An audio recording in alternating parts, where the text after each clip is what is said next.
The January 6th tapes, folks, the tapes. Let me talk about this. I'm going to make a new segment for this. Okay.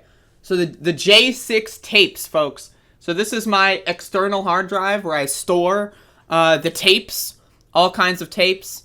And so these are tapes on here. I know that this doesn't look like a tape, but there are tapes on there. And so what I'm doing is today I will be uploading the January 6th stream that I did last year on this day. I streamed from 10 a.m. to 2 a.m.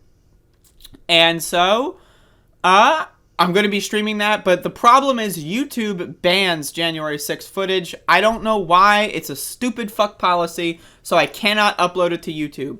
And so what that means is I had to find an alternative video site. Now, an alternative video site that I use every day is called 3Speak. It is a decentralized, blockchain-based video site, Web3, all that stuff. I know a lot of people have an irrational hatred of cryptocurrency, so, but get over it because you're not a child. But anyway, so I'm going to be uploading that throughout the day over on 3Speak, and I will be posting the link on my Patreon page. And so if you'd like to gain access to the link, you can either find it yourself, which would require very little amounts of digging, or you can go to my Patreon and subscribe for just $1. And I will be uploading all of it, but it will be in 1 hour increments because YouTube is the only website I know of where you can upload like a 15-hour live stream and in 1 bit. So, and so I'll be uploading it in 1 hour increments on 3Speak over the course of the day.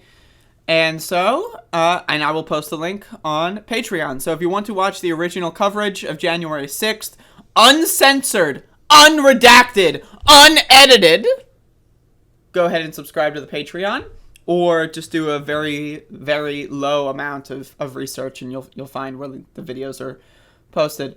But anyway, so I just wanted to talk about that. Again, a lot of people said that they found my stream on January 6th. They think that I did a good job streaming it.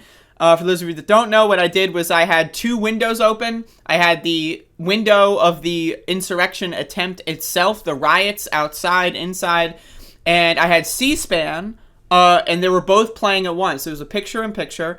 And so I remember that moment where, like, you know, we're watching it happen for 3 hours or so, and then the rioters go from the outside streams onto C-SPAN because the C-SPAN cameras kept rolling.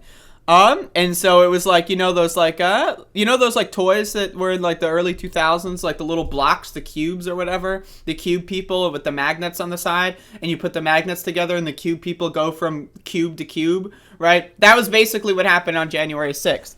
So I had both picture-in-picture on C-SPAN and the riots outside. And again, that moment where they went from the one thing to the other one, that was crazy. But anyway, I'm uploading all of that unredacted, unedited, and if you want to watch it, subscribe to the Patreon, and you will have the link. So, throwing that out there. People say, like, now again, I didn't watch any other streams on January 6th, like, commentary streams. The only streams I watched were, like, on-the-ground streams. So a lot of people have told me that I was the best January 6th coverage that they've seen. And now, again, it's impossible to really verify that because everyone on YouTube's January 6th coverage was removed by YouTube because they're stupid. But anyway, so many people have said that my coverage was the best coverage to watch live. And so, it's like I'm going to throw that on the book jacket, many people are saying. But anyway, that's there if you want to watch it. But today is the 1-year anniversary since that stream, and so I want to watch the Joe Biden, Kamala Harris press conference that they did, and we'll see how bad it is, because I'm sure it's going to be a little cringy.